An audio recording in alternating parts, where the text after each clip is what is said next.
ओम नमः शिवाय। मेरे प्यारे दोस्तों, आज शनिवार का यह पावन संयोग आपके जीवन में एक नई सुबह लेकर आया है। आज हम देवाधिदेव महादेव की एक ऐसी दुर्लभ और कल्याणकारी कथा सुनने जा रहे हैं जो न केवल मन की उदासी को दूर करती है बल्कि रंग को भी राजा बनाने की शक्ति रखती है। अगर आपके घर में कलह है, धन की रुकावट है या संतान सुख की बाधा है तो विश्वास मानिए, आज की यह कथा आपके लिए ही है। लेकिन दोस्तों, इस पुण्यमयी यात्रा को शुरू करने से पहले मेरी आपसे एक छोटी सी विनती है। अगर आप चाहते हैं कि महादेव की ऐसी ही दिव्य कथाएं और आशीर्वाद आप तक सबसे पहले पहुंचता रहे तो अभी इसी वक्त अपने इस चैनल भक्ति स्टेशन को सब्सक्राइब जरूर कर लें और घंटी वाला बटन दबाकर हमारे इस भक्ति परिवार का हिस्सा बन जाएं। तो चलिए पूरी श्रद्धा के साथ अपने सारे कष्ट भोलेनाथ के चरणों में सौंपते हुए आरंभ करते हैं आज की यह पवित्र कथा। बहुत समय पहले की बात है। भारतवर्ष की पावन धरती पर एक बहुत ही सुंदर और समृद्ध नगर हुआ करता था जिसका नाम था चंदनगढ़। जैसा उस नगर का नाम था वैसा ही वहां का काम भी था। चंदनगढ़ नगर धन, धान्य और खुशियों से भरा हुआ था। वहां के लोग बहुत ही सदाचारी और धर्म का पालन करने वाले थे। उस नगर के राजा थे महाराज अभय सिंह। राजा अभय सिंह बहुत ही प्रतापी और वीर योद्धा थे। उनकी तलवार की चमक देखकर शत्रु अपनी आंखें बंद कर लेते थे। उन्होंने अपने बाहुबल से अपने राज्य की सीमाओं को बहुत दूर दूर तक फैला दिया था। राजा अभय सिंह जितना अपनी वीरता के लिए प्रसिद्ध थे उतना ही वे अपने न्याय के लिए भी जाने जाते थे। उनकी प्रजा उन्हें पिता के समान मानती थी और राजा भी अपनी प्रजा का अपनी संतान की तरह ख्याल रखते थे। राजा अभय सिंह की पत्नी थी महारानी सावित्री। महारानी सावित्री साक्षात ममता और धर्म की मूरत थी। जहां एक तरफ राजा अभय सिंह को अपनी शक्ति और राजकाज पर भरोसा था, वहीं दूसरी तरफ महारानी सावित्री का पूरा जीवन पूजा पाठ और ईश्वर की भक्ति में बीता करता था। महारानी सावित्री भगवान भोलेनाथ की अनन्य भक्त थी। उनका नियम था कि वे जब तक भगवान शिव का अभिषेक नहीं कर लेती थी तब तक अन्न तो क्या, जल की एक बूंद भी ग्रहण नहीं करती थी।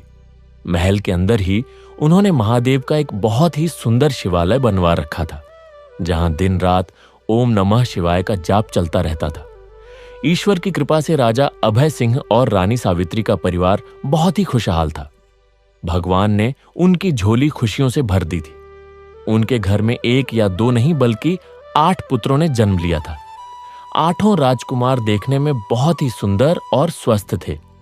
जैसे जैसे वे बड़े हो रहे थे उनकी वीरता और बुद्धिमानी के चर्चे पूरे नगर में होने लगे थे। राजा अभय सिंह को अपने 8 बेटों पर बहुत गर्व था।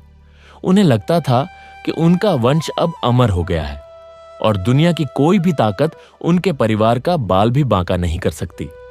महल के आंगन में जब 8 राजकुमार खेलते थे तो उनकी किलकारियों से पूरा महल गूंज उठता था। राजा अभय सिंह अक्सर अपने सिंहासन पर बैठकर गर्व से अपनी मूंछों पर ताव देते हुए रानी सावित्री से कहते थे, देखो सावित्री, मेरे इन 8 पुत्रों को ये मेरे बुढ़ापे का सहारा ही नहीं बल्कि मेरे राज्य की 8 मजबूत दीवारें हैं। जब तक मेरे यह 8 बेटे और मेरी तलवार मेरे साथ है तब तक काल भी मेरा कुछ नहीं बिगाड़ सकता। रानी सावित्री अपने पति की बातें सुनकर मुस्कुरा देती थी, लेकिन उनकी आंखों में एक अजीब सी चिंता हमेशा रहती थी। वह बहुत ही विनम्र स्वर में राजा से कहती थी, महाराज, मनुष्य को अपनी शक्ति और अपने परिवार पर इतना अभिमान नहीं करना चाहिए। यह सब तो उस परम पिता परमेश्वर भगवान भोलेनाथ की देन है। उन्होंने दिया है, इसलिए हमारे पास है। जिस दिन उनकी कृपा दृष्टि हट गई उस दिन यह सब कुछ मिट्टी में मिल जाएगा। इसलिए हमें हर पल उस नीलकंठ का धन्यवाद करना चाहिए।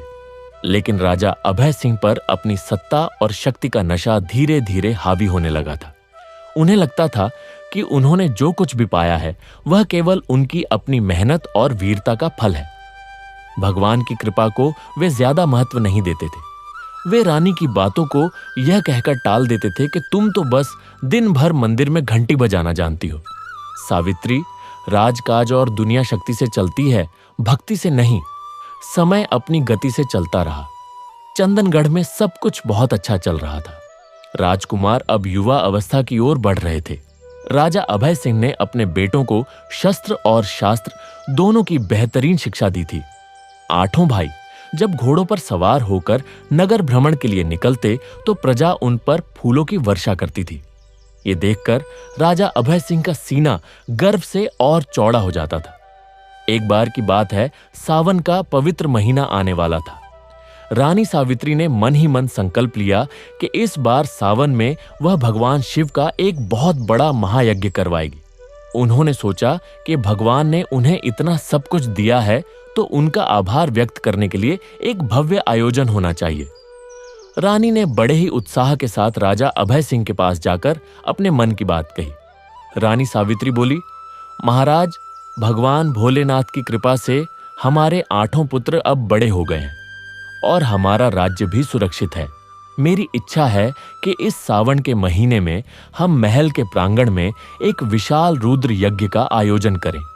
इसमें हम आसपास के सभी साधु संतों को आमंत्रित करें और पूरे नगर में महाप्रसाद का वितरण करें।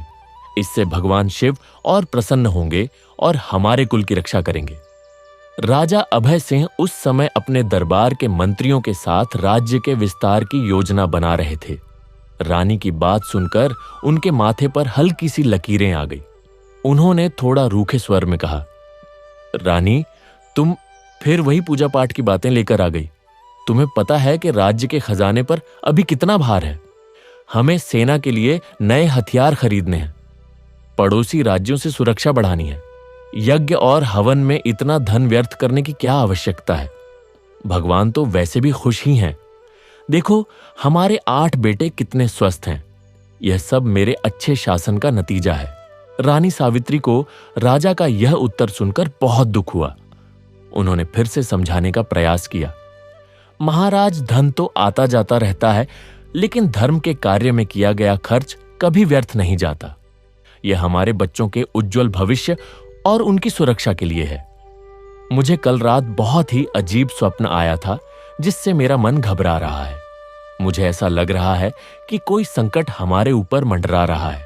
कृपया मेरी बात मान लीजिए और इस यज्ञ की अनुमति दे दीजिए।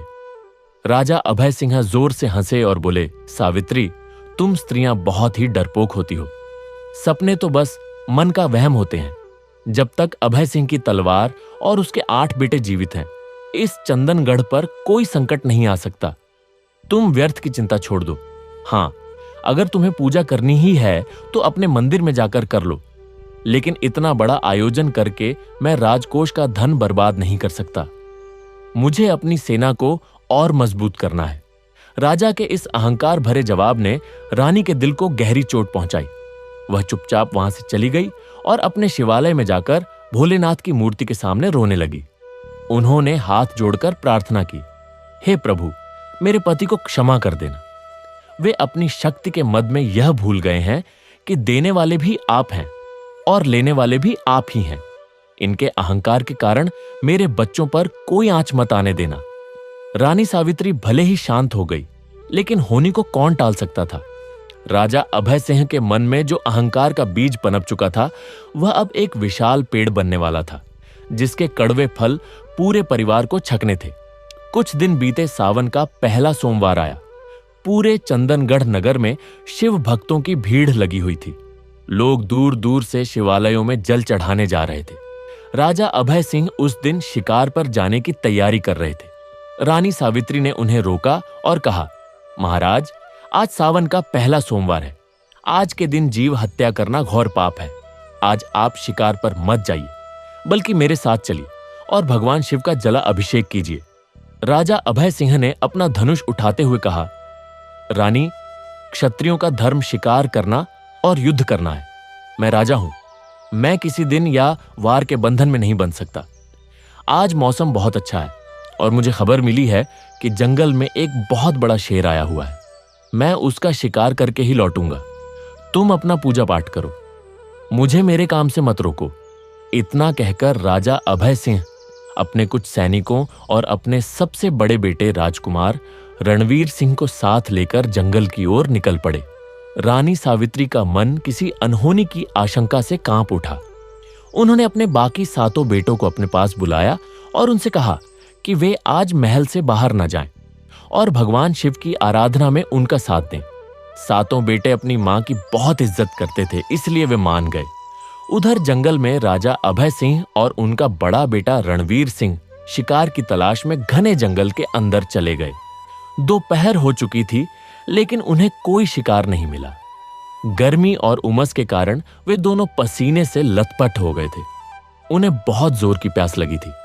पानी की तलाश में वे जंगल में भटकने लगे। चलते चलते वे एक पुराने आश्रम के पास पहुंचे। वह आश्रम बहुत ही शांत और पवित्र लग रहा था। वहां एक बूढ़े साधु महात्मा भगवान शिव की तपस्या में लीन बैठे थे। आश्रम के पास ही एक छोटा सा तालाब था, जिसमें निर्मल जल भरा हुआ था। राजा अभय सिंह और राजकुमार रणवीर सिंह ने वहां जाकर अपनी प्यास बुझाई। पानी पीने के बाद राजा की नजर वहां तपस्या कर रहे साधु पर पड़ी। साधु महाराज के सामने एक शिवलिंग स्थापित था, जिस पर वे बेलपत्र और जंगली फूल चढ़ा रहे थे। राजा अभय सिंह को न जाने क्या सूझी। वे अपने बेटे के साथ उन साधु के पास गए। राजा के मन में शिकार ना मिलने का गुस्सा पहले से ही था। उन्होंने साधु को प्रणाम करने की बजाय एक बहुत ही निंदनीय कार्य करने का विचार किया, जो उनके और उनके कुल के विनाश का कारण बनने वाला था। राजा अभय सिंह ने अपने बेटे रणवीर सिंह से कहा, देखो पुत्र, यह साधु महात्मा यहां बैठकर क्या कर रहे हैं? सारा दिन बस आंखें बंद करके बैठे रहते हैं। इन्हें दुनियादारी की कोई खबर नहीं है। चलो जरा इनका ध्यान भंग करते हैं और देखते हैं कि इनके भोलेनाथ इन्हें बचाने आते हैं या नहीं। राजकुमार रणवीर सिंह भी युवावस्था के जोश और पिता के प्रभाव में था। उसने भी हंसते हुए कहा, जी पिताजी, देखते हैं कि इनकी भक्ति में कितनी शक्ति है। यह सोचकर राजा अभय सिंह अपने घोड़े से नीचे उतरे। वे जूतों सहित ही उस पवित्र स्थान पर चले गए जहां साधु महाराज तपस्या कर रहे थे। साधु महाराज अपनी भक्ति में इतने लीन थे कि उन्हें राजा के आने का पता ही नहीं चला।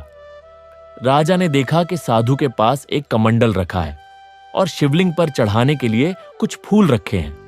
राजा ने अपने पैर की ठोकर से वह कमंडल लुढ़का दिया और शिवलिंग पर छड़े हुए फूलों को अपने जूतों से कुचल दिया। इतना ही नहीं, राजा ने जोर से आवाज लगाई, ए पाखंडी साधु, आंखें खोल। देख, तेरे सामने चंदनगढ़ का राजा अभय सिंह खड़ा है। तू यहां बैठकर क्या ढोंग कर रहा है? राजा की भारी आवाज और सामान गिरने की आवाज सुनकर साधु महाराज की समाधि टूटी। उन्होंने धीरे से अपनी आंखें खोली। उन्होंने देखा कि उनके सामने राजा अभय सिंह खड़े हैं और उनके आराध्य भगवान शिव का अपमान किया गया है। पूजा की सामग्री बिखरी पड़ी है और शिवलिंग का निरादर हुआ है। साधु महाराज की आंखों में क्रोध नहीं बल्कि एक गहरा दुख दिखाई दिया। उन्होंने बहुत ही शांत स्वर में कहा, राजन, ये तुमने क्या किया? मद और अहंकार में आकर तुमने साक्षात महाकाल का अपमान किया है। मैं तो एक साधारण फकीर हूं। मेरा अपमान करके तुम्हें कुछ नहीं मिलेगा, लेकिन मेरे महादेव का यह अनादर तुम्हारे लिए बहुत भारी पड़ेगा। तुमने अपनी शक्ति के नशे में यह भूल दिया कि जिस सत्ता पर तुम इतना इतरा रहे हो वह क्षण भंगुर है। साधु की बात सुनकर राजा अभय सिंह को गुस्सा आ गया। उन्होंने अपनी तलवार निकाल ली और साधु की गर्दन पर रखते हुए बोले, तू मुझे श्राप देगा, तू मुझे डराएगा। जानता है मैं कौन हूं? मैं वह हूं जिसके इशारे पर मौत भी रास्ता बदल लेती है। तेरे महादेव अगर इतने ही शक्तिशाली हैं तो कहो उन्हें कि अभी आकर मेरा सामना करें। साधु महाराज ने राजा की तलवार की परवाह किए बिना अपनी आंखें बंद कर ली और बोले, राजन, विनाश, काले विपरीत बुद्धि जब मनुष्य का विनाश निकट आता है तो सबसे पहले उसका विवेक मर जाता है। जा, मैं तुझे कुछ नहीं कहता, लेकिन याद रखना, आज तुमने जिस शिव का अपमान किया है उसी शिव का तांडव अब तुम्हारे जीवन में शुरू होगा। तूने मेरे 8 पहर की तपस्या भंग की है और शिव का अपमान किया है। जा, आज से ठीक 8वें दिन तक तुझे अपनी इस गलती का परिणाम मिल जाएगा। राजा अभय सिंह ने जोर से ठहाका लगाया और कहा, 8 दिन? मैं 100 साल तक जीने वाला हूं। तेरे बड़बड़ाने से मेरा कुछ नहीं बिगड़ने वाला। यह कहकर राजा ने वहां थूक दिया और अपने बेटे के साथ वापस घोड़े पर सवार होकर महल की ओर चल दिया।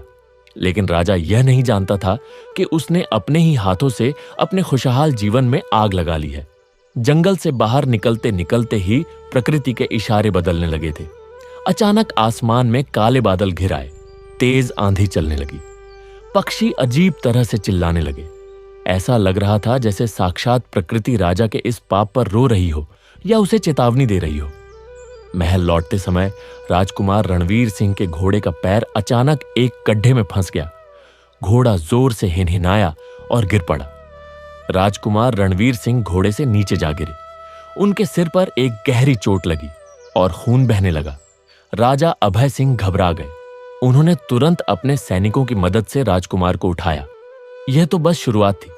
राजा को लगा कि यह एक साधारण दुर्घटना है, लेकिन यह उस भयानक तूफान की पहली आहट थी जो उनके पूरे परिवार को निगलने के लिए आ रहा था। घायल राजकुमार को लेकर राजा तेजी से महल की ओर भागे। जब वे महल पहुंचे तो देखा कि रानी सावित्री पूजा की थाली हाथ में लिए मुख्य द्वार पर खड़ी उनका इंतजार कर रही थी। रानी ने जैसे ही अपने बेटे को खून से लथपथ देखा, उनके हाथ से पूजा की थाली छूटकर जमीन पर गिर पड़ी। शगुन अपशगुन में बदल गया। रानी चीख पड़ी, मेरे बेटे को क्या हुआ?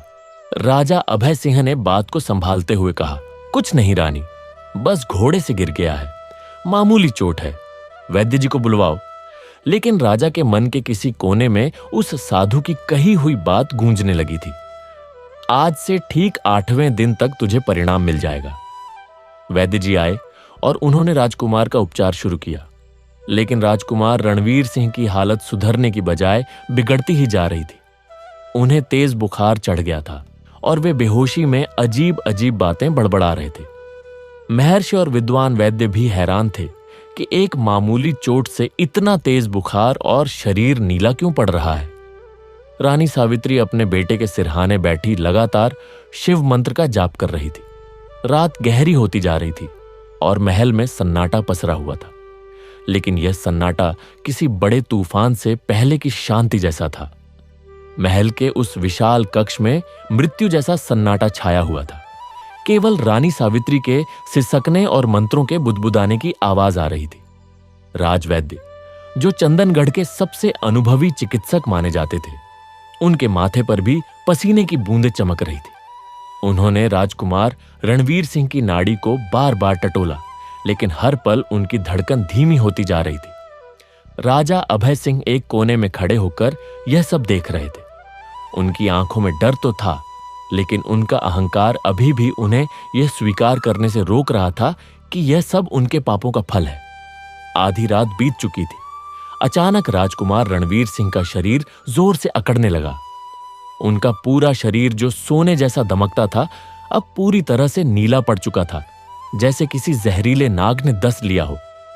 रानी सावित्री ने घबरा कर चिल्लाया, वैद्य जी, देखिए मेरे पुत्र को क्या हो रहा है, कुछ कीजिए, मेरे बेटे को बचा लीजिए। वैद्य जी ने अपनी पोटली से एक बहुत ही दुर्लभ जड़ी बूटी का रस निकालकर राजकुमार के मुंह में डाला, लेकिन होनी को तो कुछ और ही मंजूर था। वह दवा गले के नीचे उतर ही नहीं पाई। राजकुमार रणवीर सिंह ने एक जोर की हिचकी ली। उनकी आंखें पथरा गईं और गर्दन एक तरफ लुढ़क गई। कक्ष में खड़े सभी लोगों की सांसें थम गई। वैद्य जी ने धीरे से राजकुमार का हाथ छोड़ दिया और सिर झुकाकर पीछे हट गए। उन्होंने भारी मन से कहा, महाराज महारानी, अनर्थ हो गया। राजकुमार अब हमारे बीच नहीं रहे। लगता है कोई बहुत ही भयानक काल दोष था जिस पर मेरी कोई औषधि काम नहीं कर पाई। यह सुनते ही रानी सावित्री पछाड़ खाकर जमीन पर गिर पड़ी। उनकी करुण चीख से पूरा राजमहल दहल उठा। मेरा बेटा, मेरा रणवीर नहीं, यह नहीं हो सकता। अभी तो वह सुबह हंसते खेलते घर से निकला था। रानी का विलाप देखकर पत्थर दिल भी पिघल जाए। राजा अभय सिंह तो जैसे बुत बन गए थे। उन्हें अपनी आंखों पर विश्वास ही नहीं हो रहा था कि उनका सबसे बड़ा बेटा, उनका उत्तराधिकारी अब इस दुनिया में नहीं है। तभी राजा के कानों में उस साधु की आवाज फिर से गूंजी, आज से ठीक 8वें दिन तक तुझे परिणाम मिल जाएगा। राजा का दिल जोर से धड़का। क्या यह उसी श्राप का असर है? लेकिन अगले ही पल उन्होंने अपने मन को झटका, नहीं, यह सिर्फ एक संयोग है। घोड़े से गिरने के कारण सिर में चोट लगी थी, इसीलिए उसकी मृत्यु हुई है। साधु के कहने से कुछ नहीं होता। राजा ने अपने मन को तो समझा लिया, लेकिन उनकी आत्मा कांप रही थी। अगली सुबह मंगलवार का दिन था। पूरे चंदनगढ़ में शोक की लहर दौड़ गई। जिस नगर में हमेशा उत्सव जैसा माहौल रहता था, आज वहां हर घर में चूल्हा नहीं जला। प्रजा अपने प्रिय राजकुमार की मृत्यु से स्तब्ध थी। राजा अभय सिंह के बाकी सातों बेटे अपने बड़े भाई के शव के पास बैठे रो रहे थे। राजा को समझ नहीं आ रहा था कि वह अपने बाकी बेटों को कैसे दिलासा दें। राजकुमार रणवीर सिंह की अंतिम यात्रा की तैयारी शुरू हुई। राजा अभय सिंह ने कांपते हाथों से अपने जवान बेटे की अर्थी को कंधा दिया। पिता के कंधे पर जवान बेटे का शव दुनिया में इससे भारी बोझ और कुछ नहीं होता। श्मशान घाट पर जब चिता को अग्नि दी गई तो राजा अभय सिंह की आंखों से आंसू नहीं अंगारे बरस रहे थे। उन्हें बार बार लग रहा था कि प्रकृति उनसे बदला ले रही है। अंतिम संस्कार के बाद पूरा राज परिवार भारी कदमों से महल वापस लौटा। महल का माहौल बहुत ही गमगीन था। रानी सावित्री की हालत बहुत खराब थी। उन्होंने जल तक त्याग दिया था। वह बस भगवान शिव की मूर्ति के सामने लेटी हुई थी। राजा अभय सिंह अपने कक्ष में बैठे थे। वे बहुत ही उदास और चिड़चिड़े हो गए थे। अभी शाम ही हुई थी कि महल के दूसरे हिस्से से एक और बुरी खबर आई। राजा का दूसरा बेटा राजकुमार विक्रम सिंह, जो अपने बड़े भाई की मृत्यु से बहुत गहरे सदमे में था, अचानक बेहोश होकर गिर पड़ा। दासियां भागते हुए राजा के पास आई। महाराज, अनर्थ हो गया। राजकुमार विक्रम सिंह को अचानक उल्टियां होने लगी हैं और उनका शरीर भी बुखार से तप रहा है। राजा अभय सिंह नंगे पैर ही अपने बेटे के कक्ष की ओर दौड़े। वहां जाकर देखा तो वही दृश्य था जो कल रात रणवीर सिंह के साथ था। विक्रम सिंह का शरीर भी नीला पड़ने लगा था और वह सांस लेने के लिए तड़प रहा था। राजा ने उसे अपनी गोद में उठाया और झकझोरते हुए कहा, बेटा विक्रम, आंखें खोलो, तुम्हें कुछ नहीं होगा। मैं अभी वैद्यों को बुलाता हूं। लेकिन इस बार तो वैद्यों के आने का समय भी नहीं मिला। राजा की गोद में ही राजकुमार विक्रम सिंह ने तड़प तड़प कर दम तोड़ दिया। एक ही दिन में 24 घंटे के भीतर राजा अभय सिंह के 2 जवान बेटे काल के गाल में समा गए। अब तो महल में कोहराम मच गया। रानी सावित्री, जो पहले ही अधमरी सी थी, दूसरे बेटे की मौत की खबर सुनकर सुध-बुध खो बैठी। वह पागलों की तरह हंसने और रोने लगी। पूरा राज परिवार दहशत में आ गया। मंत्रियों और दरबारियों को समझ नहीं आ रहा था कि यह कौन सी महामारी है जो केवल राजकुमारों को अपना शिकार बना रही है। उस रात राजा अभय सिंह को नींद नहीं आई। वे अपने कक्ष में पागलों की तरह इधर उधर टहल रहे थे। बाहर आसमान में बिजली कड़क रही थी। राजा के मन में भय का समुद्र उमड़ रहा था। 2 बेटे, मेरे 2 बेटे चले गए। वह साधु कहीं वह सच तो नहीं कह रहा था। राजा अभय सिंह का अहंकार अब डर में बदलने लगा था, लेकिन अभी भी पूरी तरह टूटा नहीं था। वह बार बार खुद से कह रहे थे, यह कोई बीमारी है, कोई संक्रमण है जो जंगल से आया है। मुझे नगर के सबसे बड़े तांत्रिकों और ज्योतिषियों को बुलाना होगा। अगले दिन बुधवार की सुबह हुई। 2 चिताएं अभी ठंडी भी नहीं हुई थी कि महल में फिर से मातम छाया हुआ था। ज्योतिषियों ने राजा की कुंडली देखी और घबरा गए। राजपुरोहित ने कांपते हुए कहा, महाराज क्षमा करें, लेकिन ग्रहों की दशा बता रही है कि आपके कुल पर साक्षात महाकाल का प्रकोप है। आपने या आपके परिवार ने अनजाने में किसी ऐसी दिव्य शक्ति का अपमान किया है जो अब शांत होने का नाम नहीं ले रही। यह साधारण मृत्यु नहीं है महाराज, यह कुल का विनाश है। राजा अभय सिंह ने राजपुरोहित की बात को बीच में ही काट दिया। बकवास बंद करो पंडित जी, अगर कोई उपाय है तो बताओ, वरना मुझे डराने की कोशिश मत करो। राजा अभी भी अपनी गलती मानने को तैयार नहीं थे। उन्हें डर था कि अगर उन्होंने रानी को उस साधु वाली घटना के बारे में बताया तो रानी उन्हें कभी माफ नहीं करेंगी। इसलिए राजा ने वह राज अपने सीने में ही दबाए रखा। तीसरा दिन आया। महल में डर का माहौल इतना गहरा था कि बाकी बचे 6 राजकुमार एक ही कमरे में सिमट कर बैठ गए थे। रानी सावित्री ने उन सबको अपने पास अपने शिवालय में बैठा रखा था। रानी का मानना था कि भोलेनाथ के दरबार में ही उनके बच्चे सुरक्षित रह सकते हैं, लेकिन विधि का विधान देखिए। दोपहर के समय राजा का तीसरा बेटा राजकुमार विजय सिंह प्यास लगने पर पानी पीने के लिए कक्ष से बाहर निकला। वह रसोई की ओर जा ही रहा था कि सीढ़ियों पर उसका पैर फिसला। यह कोई इतनी ऊंची सीढ़ियां नहीं थी कि किसी की जान चली जाए, लेकिन राजकुमार ऐसे गिरे कि उनकी गर्दन की हड्डी टूट गई। एक जोर की आवाज और फिर सन्नाटा। दासी ने देखा और चीख पड़ी। जब तक राजा और रानी वहां पहुंचे, तीसरा चिराग भी बुझ चुका था। 3 दिन 3 मौतें। अब राजा अभय सिंह की हिम्मत जवाब देने लगी थी। वह वहीं सीढ़ियों पर बैठकर फूट फूट कर रोने लगे। ये क्या हो रहा है मेरे साथ? मैंने किसका क्या बिगाड़ा है? रानी सावित्री, जो अब तक केवल रो रही थी, अब उनकी आंखों में एक अजीब सी चमक आ गई थी। वो एक मां थी और मां का दिल बहुत कुछ जान लेता है। उन्होंने राजा की आंखों में देखा और कड़े स्वर में पूछा, महाराज, मेरी तरफ देखिए, सच सच बताइए, उस दिन जंगल में क्या हुआ था? आप शिकार पर गए थे, रणवीर भी आपके साथ था। वहां ऐसा क्या हुआ था जो आप मुझसे छिपा रहे हैं? यह कोई संयोग नहीं है, यह श्राप है। जरूर आपने कुछ ऐसा किया है जिसकी सजा मेरे निर्दोष बच्चे भुगत रहे हैं। राजा अभय सिंह की जुबान लड़खड़ाने लगी। वह रानी की नजरों से नजरें नहीं मिला पा रहे थे। उन्होंने कहा, नहीं रानी, ऐसा कुछ नहीं है, तुम व्यर्थ ही शक कर रही हो। रानी ने कहा, झूठ मत बोलिए महाराज, मैंने सावन के सोमवार को आपको रोका था, लेकिन आप नहीं माने। आप अपने अहंकार में गए। मुझे बताइए, वरना एक एक करके हमारे सारे पुत्र मारे जाएंगे और हम हाथ मलते रह जाएंगे। भगवान के लिए सच बोलिए, शायद अभी भी कोई रास्ता निकल आए। लेकिन राजा का दुर्भाग्य देखिए, इतना सब होने के बाद भी उनका मुंह नहीं खुला। उन्हें लगा कि अगर वह सच बताएंगे तो उनकी वीरता और शान में कमी आ जाएगी। उन्होंने बात को घुमा दिया और वहां से उठकर चले गए। उस रात महल में कोई नहीं सोया। पहरेदार चप्पे चप्पे पर तैनात थे।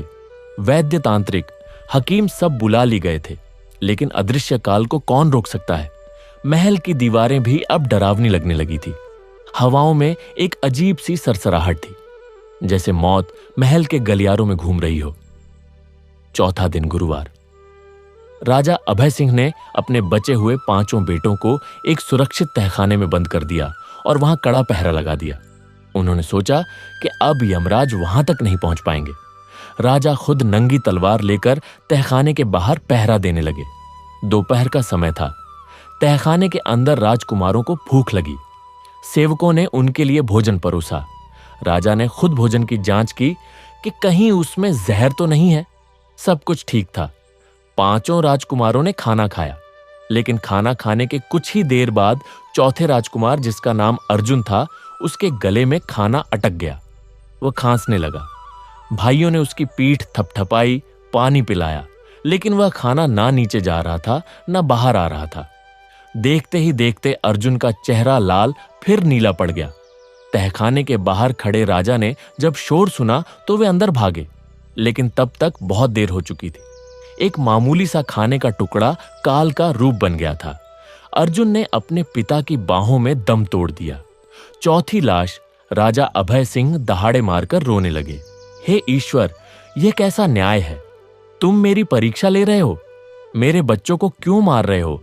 मेरी जान ले लो, लेकिन मेरे बच्चों को छोड़ दो। राजा का विलाप सुनकर पत्थर भी रो पड़े। अब राजा का धैर्य पूरी तरह टूट चुका था। 4 बेटे जा चुके थे, 4 अभी बचे थे और दिन अभी बाकी थे। साधु का श्राप 8वें दिन तक तुझे परिणाम मिल जाएगा। अब राजा के कानों में हथौड़े की तरह बज रहा था।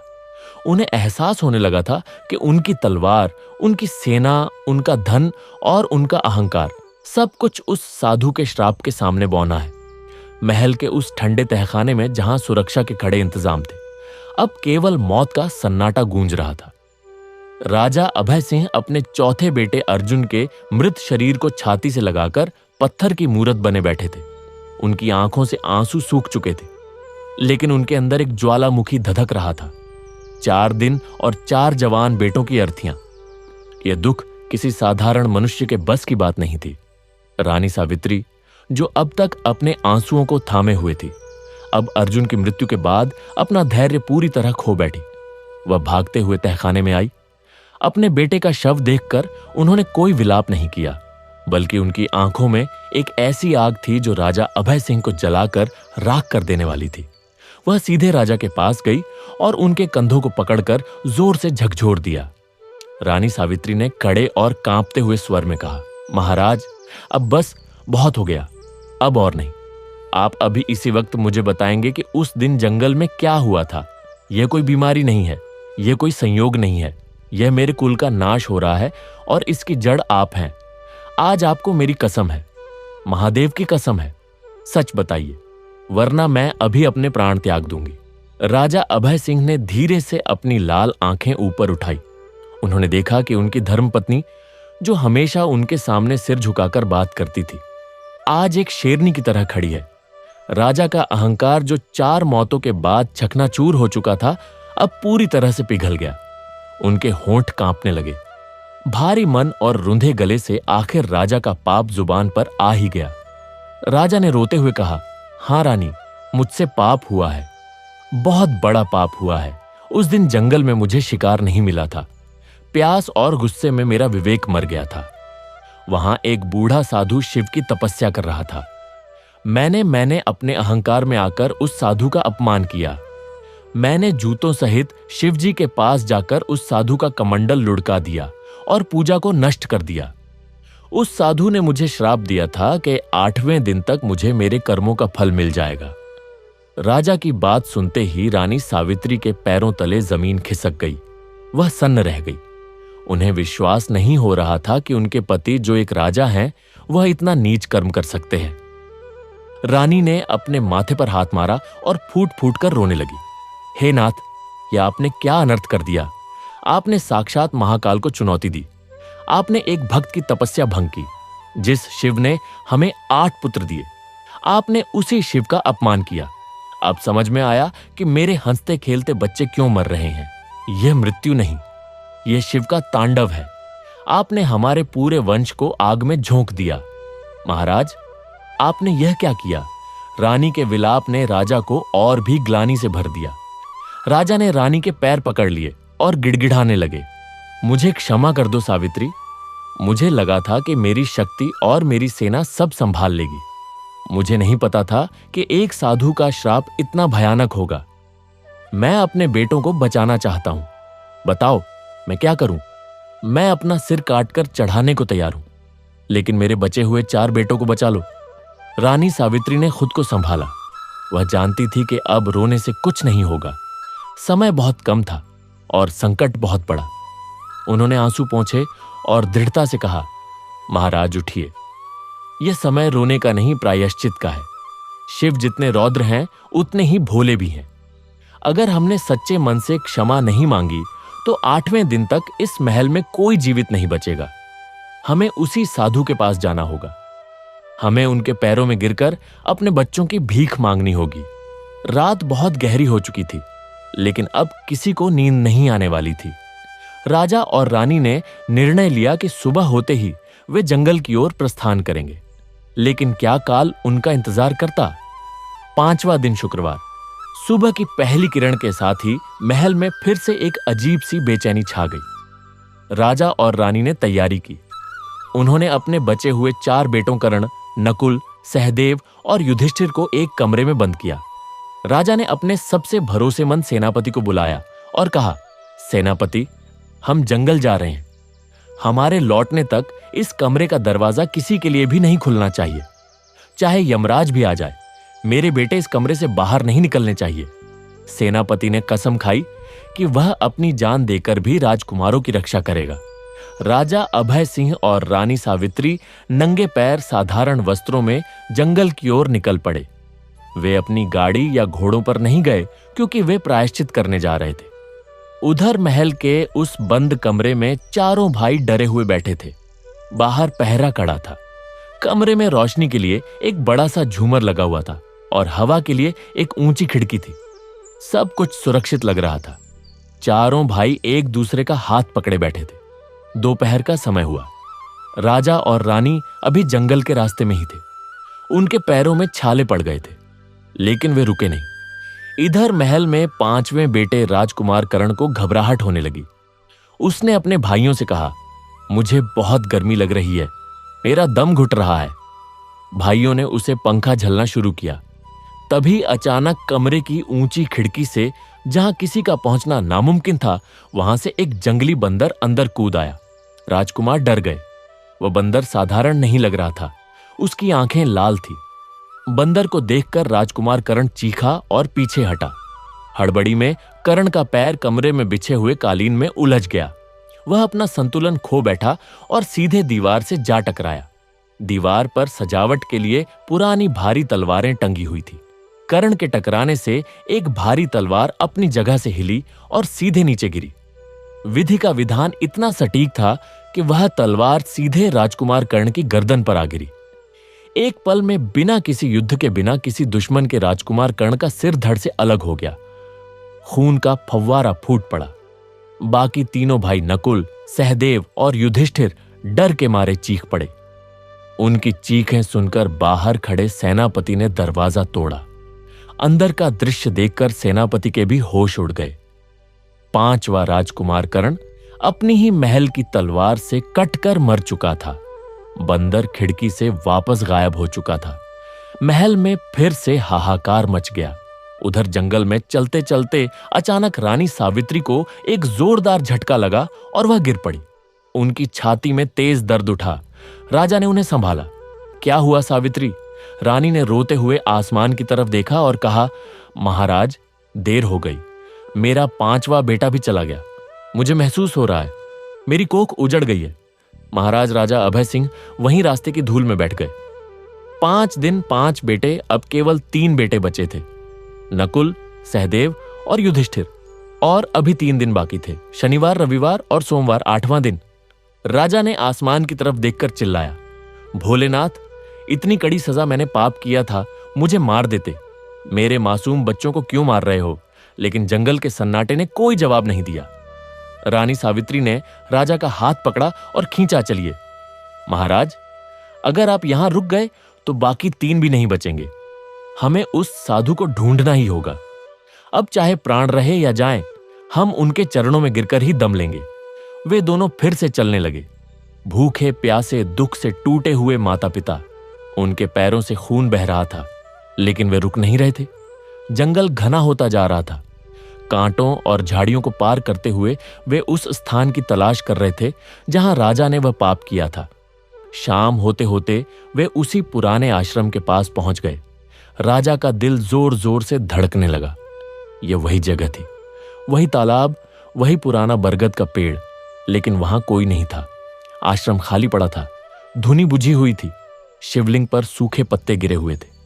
वह साधु महाराज वहां नहीं थे। राजा अभय सिंह पागलों की तरह इधर उधर भागने लगे। महात्मा, हे महात्मा, कहां हैं आप? सामने आइए, मुझे माफ कर दीजिए, मेरे बच्चों को बख्श दीजिए। राजा की आवाज जंगल में गूंज रही थी, लेकिन जवाब में सिर्फ हवाओं की साएं साएं सुनाई दे रही थी। रानी सावित्री शिवलिंग के पास गई। उन्होंने देखा कि शिवलिंग पर अभी भी वही अपमान के निशान थे जो राजा ने छोड़े थे। रानी ने अपनी साड़ी के पल्लू से शिवलिंग को साफ किया और वहीं सिर पटक पटक कर रोने लगी। हे महादेव, मेरे पति के अपराध को क्षमा कर दो। हमें वह रास्ता दिखाओ जिससे हम उस साधु को ढूंढ सकें। तभी अचानक जंगल के अंधेरे में उन्हें एक धीमी सी रोशनी दिखाई दी। एक बहुत ही कमजोर और बूढ़ी आदिवासी महिला लकड़ियां चुनती हुई वहां आई। उसने राजा और रानी को वहां रोते हुए देखा। भीलनी ने अपनी टूटी फूटी आवाज में पूछा, अरे बटोही, तुम लोग कौन हो और इस बीहड़ जंगल में, इस शापित आश्रम में क्या कर रहे हो? राजा अभय सिंह तुरंत उस भीलनी के पास गए और हाथ जोड़कर बोले, मां, हम बहुत बड़े पापी हैं। हम उन साधु महाराज को ढूंढ रहे हैं जो यहां तपस्या करते थे। क्या तुम जानती हो वे कहां गए हैं? भीलनी ने राजा को ध्यान से देखा और बोली, अच्छा, तो तुम वही अहंकारी राजा हो। वह साधु बाबा तो 3 दिन पहले ही यहां से चले गए। उन्होंने कहा था कि अब यहां पाप की गंध आती है, इसलिए वे यहां तपस्या नहीं करेंगे। राजा ने घबराकर पूछा, वे कहां गए हैं मां? मुझे बताओ, मेरे प्राण संकट में हैं। भीलनी ने उंगली उठाकर उत्तर दिशा की ओर इशारा किया। वे यहां से बहुत दूर भैरव वन की ओर गए हैं। वहां एक बहुत गहरी गुफा है। वे वहीं जाकर अपनी समाधि लगाएंगे, लेकिन वहां जाना आसान नहीं है राजा। वहां का रास्ता मौत का रास्ता है। राजा ने रानी की तरफ देखा। रानी की आंखों में दृढ़ निश्चय था। रानी बोली, मौत तो हमारे पीछे वैसे भी खड़ी है महाराज, अब चाहे रास्ता कैसा भी हो हमें जाना ही होगा। राजा ने भीलनी के पैर छुए और बोले, धन्यवाद मां, अब या तो मैं उन साधु को मनाकर लौटूंगा या फिर मेरी लाश ही वापस आएगी। रात हो चुकी थी, 5वां बेटा मर चुका था, 3 बेटे महल में मौत के साए में थे और राजा रानी अब उस खतरनाक भैरव वन की ओर बढ़ने वाले थे जहां कदम कदम पर खतरा था। छठा दिन आने वाला था शनिवार, और शनिवार तो वैसे भी न्याय के देवता और संकटों का दिन माना जाता है। क्या राजा समय रहते उस गुफा तक पहुंच पाएंगे या शनिवार का सूरज छठे बेटे की मौत का पैगाम लेकर आएगा? अंधेरी रात और घना जंगल, भैरव वन का वह रास्ता इतना डरावना था कि वहां दिन में भी सूरज की रोशनी जमीन को नहीं छुपाती थी। चारों तरफ सूखे पत्ते, कंटीली झाड़ियां और जंगली जानवरों की डरावनी आवाजें गूंज रही थी। लेकिन राजा अभय सिंह और रानी सावित्री को न तो अंधेरे का डर था और न ही जंगली जानवरों का। उन्हें तो बस उस अदृश्य काल का डर था जो उनके पीछे पीछे चल रहा था। उनके पैरों से खून बह रहा था, कपड़े फट चुके थे, शरीर थक कर चूर हो चुका था, लेकिन एक माता पिता की ममता उन्हें रुकने नहीं दे रही थी। शनिवार का दिन शुरू हो चुका था। यह वह छठा दिन था जो राजा के छठे बेटे के लिए भारी पड़ने वाला था। राजा और रानी मन ही मन भगवान भोलेनाथ से प्रार्थना कर रहे थे कि हे प्रभु, आज के दिन की अनहोनी को टाल देना। वे गिरते पड़ते उत्तर दिशा की ओर बढ़े जा रहे थे। उधर महल के उस बंद कमरे में बचे हुए तीनों राजकुमार नकुल, सहदेव और युधिष्ठिर एक कोने में दुबक कर बैठे थे। बाहर सेना का कड़ा पहरा था, लेकिन मौत को कौन सी दीवार रोक पाई है। दोपहर का समय हुआ। बाहर आसमान में काले बादल घिराए और जोर जोर से बिजली कड़कने लगी। बादलों की गड़गड़ाहट इतनी तेज थी कि महल की दीवारें हिलने लगी। कमरे के अंदर बैठे छठे राजकुमार नकुल को अचानक बहुत जोर की प्यास लगी। उसने पास रखे पानी के घड़े से पानी पीने के लिए हाथ बढ़ाया, लेकिन वह यह नहीं देख पाया कि घड़े के पीछे अंधेरे में एक काला नाग कुंडली मारे बैठा था। जैसे ही नकुल ने हाथ बढ़ाया, नाग ने फुफकारते हुए उसे डस लिया। नकुल की चीख निकल गई। भैया सांप सांप बाकी दोनों भाई सहदेव और युधिष्ठिर डर के मारे पीछे हट गए। नाग वहां से गायब हो गया, जैसे वह आया ही नहीं था। नकुल का शरीर जहर से नीला पड़ने लगा। बाहर खड़े सैनिकों ने दरवाजा तोड़ा, लेकिन तब तक नकुल के प्राण पखेरु उड़ चुके थे। शनिवार की दोपहर होते होते राजा का छठा बेटा भी काल के गाल में समा गया। जंगल में चल रहे राजा अभय सिंह को अचानक एक जोर का झटका लगा। उनका दिल जोर से बैठा जा रहा था। उन्होंने रानी की तरफ देखा। रानी की आंखों से आंसुओं की धार बह निकली। उन्हें बताने की जरूरत नहीं थी। माता पिता का दिल समझ गया था कि उन्होंने अपना एक और बेटा खो दिया है। राजा अभय सिंह वहीं घुटनों के बल बैठ गए और आसमान की तरफ देखकर चिल्लाए, हे महाकाल, बस करो, मेरी परीक्षा मत लो।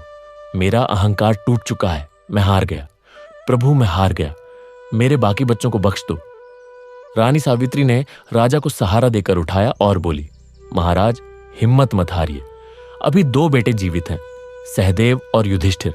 अगर हम आज शाम तक उन साधु महाराज तक पहुंच गए तो शायद हम उन्हें बचा पाएं। चलिए उठिए। दोनों ने फिर से चलना शुरू किया। शाम होते होते वे एक बेहद डरावनी गुफा के सामने पहुंचे। गुफा के बाहर बड़े बड़े पत्थरों पर ओम नमः शिवाय लिखा हुआ था। गुफा के अंदर से एक दिव्य रोशनी आ रही थी। राजा और रानी समझ गए कि वे सही जगह पहुंच गए हैं। वे लड़खड़ाते हुए गुफा के अंदर गए। अंदर का दृश्य अद्भुत था। वहीं साधु महाराज जिनका राजा ने अपमान किया था, वे एक बाघ की खाल पर बैठे गहरी समाधि में लीन थे। उनके चारों ओर एक तेज आभा मंडल चमक रहा था। राजा अभय सिंह दौड़कर साधु के चरणों में गिर पड़े और फूट फूट कर रोने लगे। महाराज, मुझे माफ कर दीजिए। मैं वही पापी अभय सिंह हूं। मैंने अज्ञानता और अहंकार में आकर आपका और महादेव का अपमान किया था। मुझे दंड दीजिए, मेरे प्राण ले लीजिए, लेकिन मेरे वंश को बचा लीजिए। मेरे 6 पुत्र मर चुके हैं, केवल 2 बचे हैं। दया कीजिए महाराज, दया कीजिए। लेकिन साधु महाराज समाधि में थे। उन्होंने आंखें में नहीं खोली। राजा और रानी दोनों उनके चरणों में सिर पटक पटक कर रोते रहे। समय बीतता जा रहा था। शनिवार की रात गहरी हो रही थी और इधर 7वें दिन की आहट शुरू हो चुकी थी। रविवार लगने वाला था। जैसे ही आधी रात बीती और रविवार का दिन लगा, महल में फिर से मातम छा गया। 7वां राजकुमार सहदेव, जो अपने 6 भाइयों की मौत देख चुका था, उसका दिल इतना कमजोर हो गया था कि वह डर के मारे ही मर गया। उसे ना किसी सांप ने काटा, ना कोई बीमारी हुई। बस भाई की मौत के डर से उसकी धड़कन रुक गई। जंगल में बैठे राजा को फिर से वही आभास हुआ। 7वां बेटा भी गया। अब केवल एक बचा था, युधिष्ठिर, सबसे छोटा, सबसे लाडला युधिष्ठिर। और कल 8वां दिन था, सोमवार। साधु का श्राप था कि 8वें दिन तक सब खत्म हो जाएगा, यानी कल तक युधिष्ठिर की मृत्यु निश्चित थी और उसके साथ ही राजा का पूरा वंश समाप्त होने वाला था। राजा अभय सिंह अब रो नहीं रहे थे, वे पत्थर हो चुके थे। उन्होंने साधु के पैरों को कसकर पकड़ लिया था। रानी सावित्री ने देखा कि अब याचना करने से काम नहीं चलेगा। उन्होंने एक कठोर निर्णय लिया। रानी ने पास पड़ा एक नुकीला पत्थर उठाया और साधु के सामने खड़ी हो गई। रानी ने जोर से कहा, हे तपस्वी, अगर आपकी तपस्या सच्ची है और अगर मेरा पतिव्रता धर्म सच्चा है तो आपको अपनी आंखें खोलनी होंगी। आपने एक गलती की सजा मेरे 7 बेटों की जान लेकर दी है। अब बस एक बेटा बचा है। अगर आज आपने मेरी पुकार नहीं सुनी तो मैं इसी पत्थर से अपना सिर फोड़कर आपके सामने अपने प्राण त्याग दूंगी। फिर दुनिया कहेगी कि एक साधु की वजह से एक मां की हत्या हुई। रानी की आवाज में इतना दर्द और इतनी शक्ति थी कि साधु महाराज की समाधि टूट गई। उन्होंने धीरे धीरे अपनी आंखें खोली। उनकी आंखों में अब क्रोध नहीं था बल्कि करुणा थी। उन्होंने अपने सामने राजा और रानी की दुर्दशा देखी। राजा, जो कभी सोने के मुकुट पहनता था, आज धूल में सना हुआ था। रानी, जो रेशम पहनती थी, आज भिखारिन जैसी लग रही थी।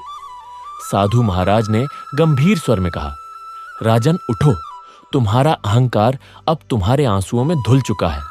मनुष्य जब शक्ति के नशे में चूर होता है तो वह भूल जाता है कि उससे भी बड़ी एक शक्ति है जो इस ब्रह्मांड को चलाती है।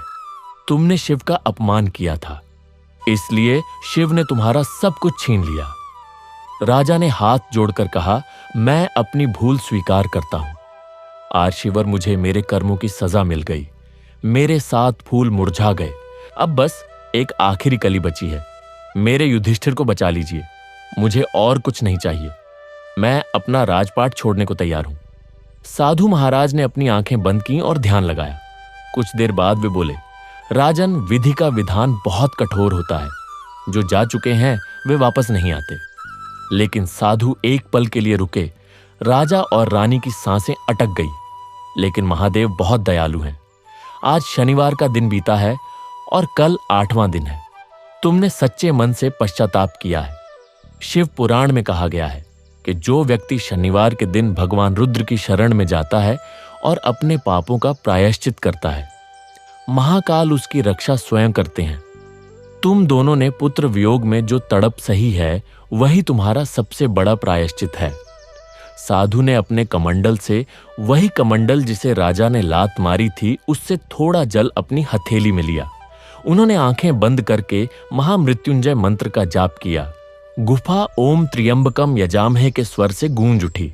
फिर साधु ने वह अभिमंत्रित जल राजा और रानी के ऊपर छिड़क दिया।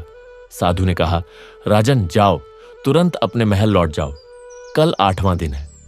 कल सुबह होने से पहले अपने घर के आंगन में मिट्टी का एक शिवलिंग बनाना और पूरे विधि विधान से बेलपत्र और धतूरा चढ़ाकर उनका अभिषेक करना। महादेव की कृपा हुई तो तुम्हारा वंश बच जाएगा। राजा ने कहा, लेकिन महाराज, मेरे 7 बेटे। साधु ने बीच में ही टोकते हुए कहा, ईश्वर पर भरोसा रखो।